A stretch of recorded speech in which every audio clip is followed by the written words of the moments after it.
Bienvenue dans ce nouvel épisode de La Voix d'une amoureuse. Alors aujourd'hui on va se retrouver avec un thème un peu particulier qui m'est venu en écoutant un autre podcast, justement, voilà. Et ça m'est venu d'une phrase d'une personne du coup qui témoignait dans ce podcast et je me suis dit, quand j'ai entendu cette phrase, je me suis dit mais c'est une évidence, c'est ça dont il faut que je parle. Aujourd'hui j'ai envie de te parler du truc vraiment qui va faire que ta vie amoureuse va être réussie. De vraiment te parler de ce petit truc, cette manière d'être, cette manière de vivre qui va faire que tu ne seras plus forcément dans la dépendance affective, tu ne seras peut-être plus dans la jalousie et tu seras surtout dans une relation saine avec ton ou ta partenaire. Alors c'est un peu le rêve de tout le monde, donc tu vas me dire oui, s'il y avait seulement une seule clé, ça se saurait. Mais en tout cas, moi j'ai envie de te partager la clé qui a marché avec moi et la clé qui marche avec beaucoup de personnes dont moi j'entends parler.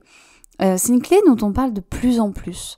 Et tu verras, c'est très très simple, je maintiens un peu le suspense, mais vraiment, c'est un truc qui à la fois est très très simple et à la fois qui est très compliqué, qui est très paradoxal. Et je vais te la dire tout de suite parce que je vais pas faire durer le suspense plus longtemps que ça. Mais pour moi, en tout cas, pour réussir ta vie de couple, et pour réussir ta vie amoureuse, en tout cas te sentir épanouie dans cette vie amoureuse, être l'amoureuse que tu veux, eh bien la clé, tout simplement, c'est de savoir vivre seul, de savoir être seul. Et c'est là que tu me dis mais attends, tu te moques un peu de moi, quand je suis en couple, je suis pas censée être seule, pourquoi tu me parles de solitude? Eh bien parce qu'en fait, on est dans un monde avec beaucoup de dualité. Seul, ensemble, séparés, ensemble. En fait, l'idée, ce serait carrément de réunir ça, parce que c'est pas incompatible. Tu peux avoir des moments seuls, tout en étant en couple avec quelqu'un. Souvent, ce qui se passe quand on voit une personne en couple, dans un imaginaire collectif, on va dire, si là, tu penses à une personne dans tes relations en couple, je sais pas, que ce soit peut-être dans ta famille, dans tes amis, dans tes collègues, tu vas la voir forcément avec son ou sa partenaire. Tu vas la voir liée avec une autre personne. Alors moi, la question que je te pose, c'est est-ce que tu arrives à voir cette personne toute seule? Est-ce que tu arrives à la visualiser toute seule? Parce que cette personne, elle fait forcément des choses seule. Elle a forcément soit des activités seules, soit peut-être son travail, soit d'autres choses qui font que tout ne dépend pas finalement de sa relation de couple. Et c'est quelque chose qu'on a tendance à oublier souvent. Et c'est aussi peut-être pour ça que les gens ont peur parfois de cette solitude qui peut s'installer où on se dit « Waouh, mais si un jour je me sépare, que je me retrouve seule, mais qu'est-ce que je vais devenir ?» Et pour éviter un peu cette peur-là, je pense que justement c'est important d'avoir des moments de solitude ou d'avoir des moments où on apprend à vivre seul, même en étant en couple, même en ayant une famille. C'est primordial parce que ça va t'arriver forcément. Ça va t'arriver forcément à un moment. Les exemples tout bêtes, tu es en couple, ta partenaire part en week-end avec des amis. Eh bien, tu te retrouves seule pendant 1 ou 2 jours. Mais c'est pas grave, ça va bien quand même se passer. Tu peux passer un bon moment. Alors il y a beaucoup de personnes qui vont s'inquiéter, qui vont vraiment se ronger les sangs. Qu'est-ce que ma partenaire fait, avec qui elle est, je me sens pas rassurée, et qui du coup vraiment, voilà, ou qui vont subir aussi le manque, qui vont dire vraiment, ma partenaire me manque énormément, c'est très très dur. C'est tout à fait normal, quand on est proche de quelqu'un, d'avoir le manque de cette personne, c'est même très sain, c'est tout à fait normal. Mais l'idée c'est que ça ne puisse pas non plus empiéter sur toute ta vie, sur tout ton quotidien. Que tu puisses aussi de ton côté, en fait, te ressourcer, voir des amis, faire des activités, que tu puisses avoir du temps pour toi. Et j'en reviens, en fait, à la base vraiment de ce que je voulais proposer quand j'ai créé Philoyoni. Et c'est aussi pour ça que je me suis adressée uniquement aux femmes. Parce que oui, quand on accompagne un couple, une relation de couple, on touche la relation, donc on touche forcément au moins 2 personnes, si ce n'est plus, mais on touche également une personne dans son individualité. Donc, moi j'avais envie de m'intéresser aux femmes, et j'avais envie de m'intéresser à toi, peut-être là qui est en train d'écouter ce podcast, qui est peut-être dans une relation de couple, et à ton vécu, et à comment tu peux rendre ce vécu agréable, comment tu peux cultiver finalement ta relation avec toi-même pour ensuite avoir une belle relation de couple. Parce que finalement, s'il y a bien une relation qui va durer toute ta vie, t'as même pas besoin de contrat de mariage, t'as pas besoin de Pacs, t'as besoin de rien du tout. Une relation qui va durer, que tu le veuilles ou non, qu'elle soit toxique ou pas, qu'elle soit merveilleuse ou pas, qu'elle soit fusionnelle ou pas, la relation qui durera toute ta vie, c'est la relation de toi à toi. La relation de toi avec ton corps, la relation de toi avec toi-même, finalement, tout simplement. Voilà. Alors ça paraît un peu bizarre, dit comme ça, mais en fait, ça a vraiment toute sa logique de devoir et de vouloir prendre soin de cette relation-là. Parce que il y a que toi qui peux en prendre soin. Il y a que toi qui te connais, qui sait de quoi tu as besoin. Bien sûr, les autres peuvent t'aider, ta partenaire peut t'aider dans ce cheminement, peut te rendre le chemin plus facile. C'est un peu aussi pour ça qu'on se met en couple, c'est pour que le chemin soit aussi plus agréable. C'est toujours plus sympa quand on partage un chemin que quand on le fait seul, et encore ça dépend. Mais en tout cas, l'idée, c'est vraiment de se dire que, ok, moi, j'arrive à cultiver une bonne relation avec moi-même, et ensuite je serai en paix aussi avec mes relations avec les autres. Et ça a de nombreux avantages. Et l'un des avantages que ça a, de cultiver une relation, on va dire, saine de soi à soi, c'est que ça va déjà enlever beaucoup d'attentes. On se met en couple, souvent, parce qu'on a des attentes. Moi, j'aime beaucoup poser cette question quand je fais une séance d'accompagnement pour la première fois. En fait, je pose 2 questions. Si la personne vient me voir et qu'il y a plutôt une thématique autour de la sexualité, j'aime bien demander pourquoi tu fais l'amour avec ton ou ta partenaire. Mais la question de base que j'aime bien poser, que j'ai déjà posée sur ma page Facebook par exemple, et la question à laquelle je t'invite à répondre aujourd'hui, c'est pourquoi tu es en couple. Pourquoi là, aujourd'hui, à l'heure à laquelle tu m'écoutes, tu es dans ta relation de couple. Parce que c'est une question qu'on se pose pas finalement, on se met dans une relation de couple, voilà, la relation est là, on fait notre vie ensemble, et advienne que pourra. Mais est-ce que des fois c'est pas intéressant de rechercher un peu son pourquoi ? Un peu comme quand par exemple on crée son entreprise et que petit à petit on revient sur ce fameux pourquoi. Pourquoi je fais ça ? Qu'est-ce qui m'anime ? Et bien là, pourquoi tu es en couple ? Qu'est-ce qui fait que tu es en couple déjà avec cette personne ? Pourquoi tu as choisi cette personne ? Et pourquoi finalement ? Ouais, pourquoi tout simplement. Et c'est pas une question facile, même moi si je me la pose aujourd'hui, j'aurais besoin d'un petit peu de temps pour réfléchir et pour répondre à cette question. Mais je pense qu'elle est très importante à se poser. Donc une fois que tu as répondu à cette question, pourquoi je suis en couple, peut-être qu'il y a des choses qui vont émerger. Et des fois, les choses qui émergent, on se rend compte que ça va être des attentes. Des attentes du style parce que j'ai besoin d'affection, parce que j'ai besoin d'amour, parce que j'ai besoin de me sentir aimée par quelqu'un. Il y a aussi parce que je ne peux pas vivre seule. Il y a des gens qui le disent.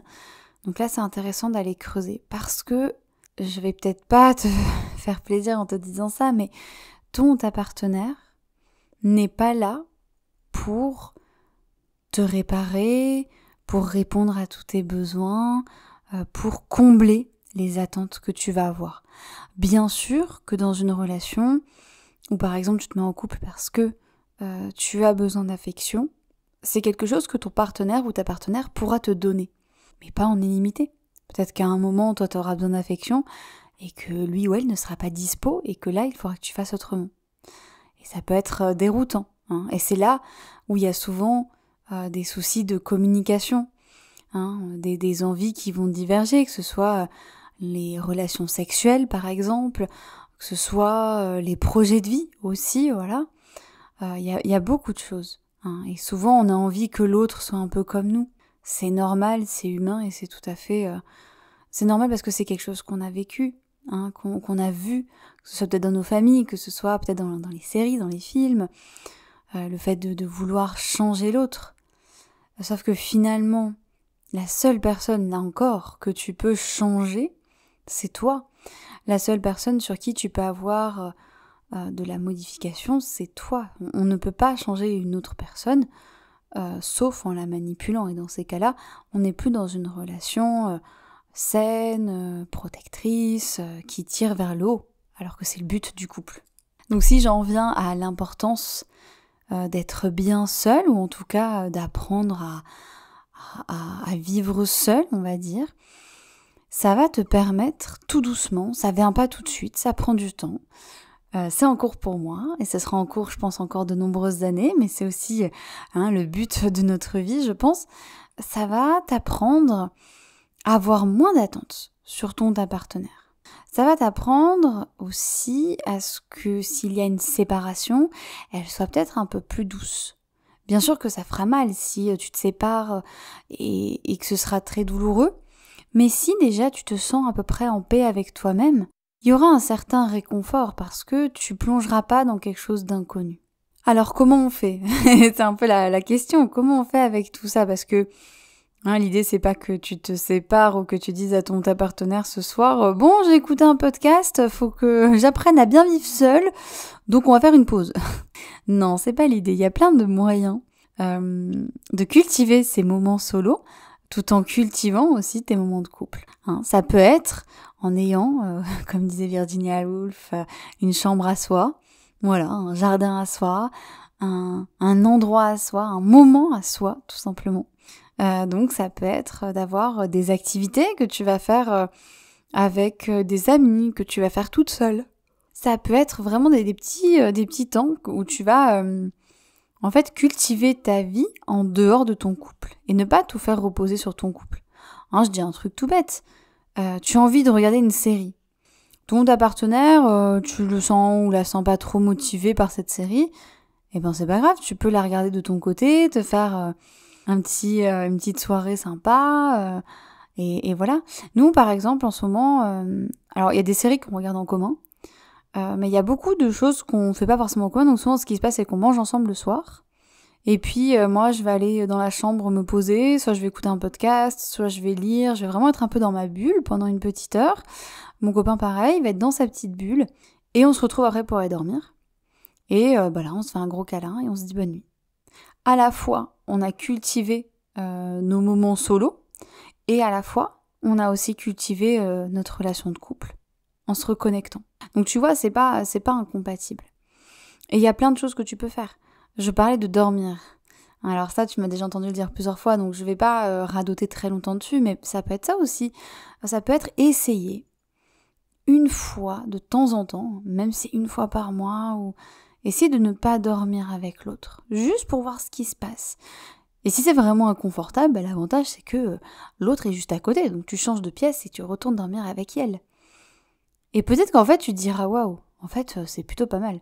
Mon copain au départ, quand je lui dis que j'aimerais bien avoir quelques nuits en solo, il était pas très chaud, et maintenant il aime bien ça. Il aime presque ça autant que moi. Alors ça fait longtemps qu'on l'a pas fait, ça fait vraiment longtemps qu'on l'a pas fait, mais je ressens là ce besoin tout doucement qui est là, de tout doucement, voilà. Et ça n'empêche pas que vous pouvez avoir un moment le soir pour vous dire bonne nuit et vous prendre dans les bras, prendre un temps avec beaucoup d'amour. Et pareil pour le réveil, ça peut être encore plus chouette. Mais en tout cas, passer une nuit seule de temps en temps, ça te montre en fait que tu peux le faire déjà, que tu es parfaitement capable de ça, que ça va bien se passer, et que ça peut peut-être être ressourçant pour toi. Peut-être pas, peut-être que c'est autre chose qui te ressourcera, mais en tout cas, ça peut être une option. Donc tu vois, il y a plusieurs options. Ça peut être dormir l'un sans l'autre, ça peut être faire une activité différente, avoir des temps dans la journée où vous n'êtes pas ensemble et où vous faites quelque chose de cool.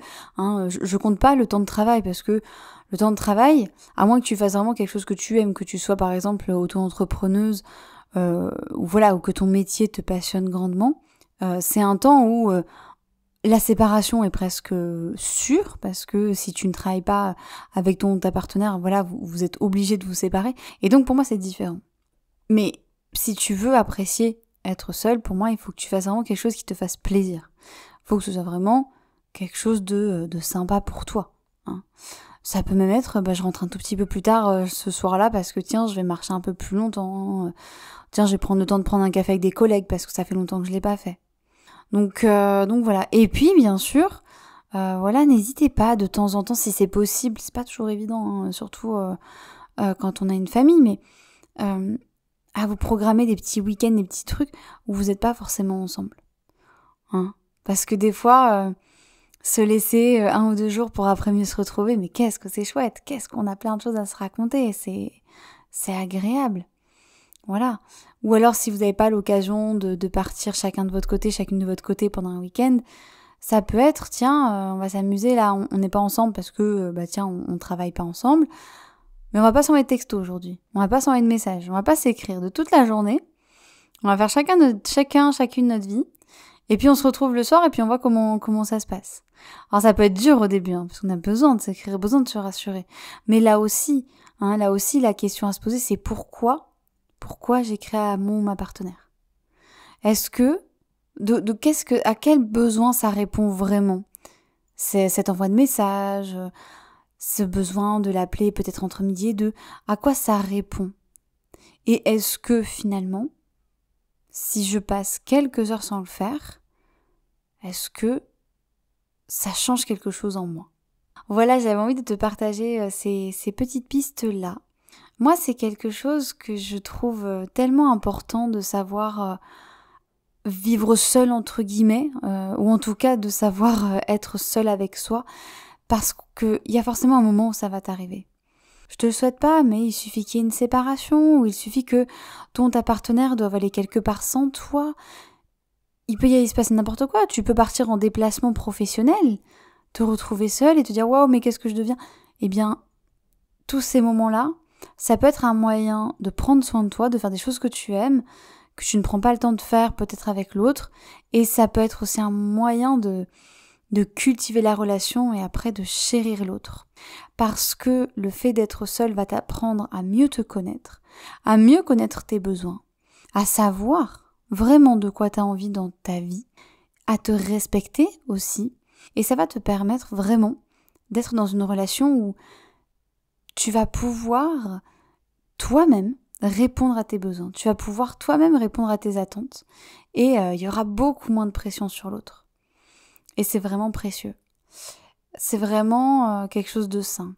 Alors je suis vraiment pas en train de te parler de je m'éloigne complètement de l'autre. Hein. Attention, on n'est pas dans je te fuis pour fuir la relation. On est vraiment dans je prends du temps pour moi, pour chérir la relation. Et c'est totalement différent. Je pourrais vraiment expliquer ça pendant des heures, mais on arrive à la fin de ce podcast, donc je vais m'arrêter là. S'il y a des choses qui sont pas claires, n'hésite pas à me laisser un commentaire ou à m'envoyer un petit mail et moi j'y répondrai sans souci. Même que ce soit dans un autre épisode ou par écrit, je me ferai une joie d'échanger avec toi, de savoir ce que ça te fait. Et pour moi, l'un des meilleurs exemples, et on en voit beaucoup en ce moment à la télé, et puis moi j'en vois autour de moi. J'ai une de mes tantes par exemple qui à une époque s'était mis en couple et qui m'a dit mais moi j'ai appris à vivre seule, je suis très bien toute seule, je ne veux pas vivre avec mon copain, on est très bien, on a de très bons moments ensemble, on mange ensemble assez souvent le soir, mais on aime bien être chacun chez soi parce qu'on a notre bulle. Et je trouve que c'est tellement sain, c'est tellement intéressant aussi de réfléchir à ça, de se dire que en fait on n'est pas obligé d'avoir un mode de vie tellement chronométré. C'est pas parce qu'on est fou amoureux l'un de l'autre qu'on doit forcément vivre ensemble non-stop. Peut-être que oui, au début ça marchera, voilà, et peut-être qu'un jour ça marchera plus. Franchement, voilà, peut-être qu'un jour vous aurez envie d'avoir chacun votre logement et pourtant d'être quand même ensemble, c'est pas incompatible. Il y a plein de choses, plein d'alternatives. Donc voilà, si tu penses à autre chose, n'hésite pas aussi à partager en commentaire ce que c'est pour toi. N'oublie pas que vraiment la relation avec soi, c'est une magnifique relation à cultiver. C'est un magnifique cadeau que tu te fais parce que c'est pas égoïste, mais c'est précieux et personne ne peut le faire à ta place. Et s'il y a bien une relation qui reste jusqu'au bout de ta vie, c'est celle avec toi-même. Alors tu peux, tout faire pour la saboter, mais n'oublie pas que c'est aussi cette relation-là qui fait les choses, voilà. Et que si tu ne t'aimes pas, que si tu as du mal à être avec toi, ça va forcément ressortir dans ta relation amoureuse, ou même dans tes autres relations, ça ressortira d'une manière ou d'une autre. Donc voilà. Et si c'est quelque chose sur laquelle tu as envie de travailler, mais que c'est pas évident pour toi, eh bien je t'invite à prendre un rendez-vous avec moi. Il y a plein de places au mois de mars, donc si tu as envie de venir, eh bien sois la bienvenue, voilà, pour une séance ou plus. Et on fera ensemble, du coup, une session, voilà, où on s'intéressera à toi, à ton vécu et à comment faire pour apprécier ces moments solo et pour y aller doucement aussi, hein, et vraiment aller vers ce que tu aimes. On n'est pas dans l'inconfort, hein. Moi, le côté sortir de sa zone de confort, oui, mais si c'est pour aller dans l'inconfort direct, bah, ça marchera pas du tout. Donc, sortir doucement de sa zone de confort avec plein d'éléments ressources et plein de choses qui font du bien. Voilà, bah n'hésite pas à me dire comment c'est pour toi en commentaire. Et puis, on se retrouve très bientôt pour un nouvel épisode de La Voix d'une amoureuse. Et d'ici là, prends bien soin de toi pour aimer l'autre encore plus fort.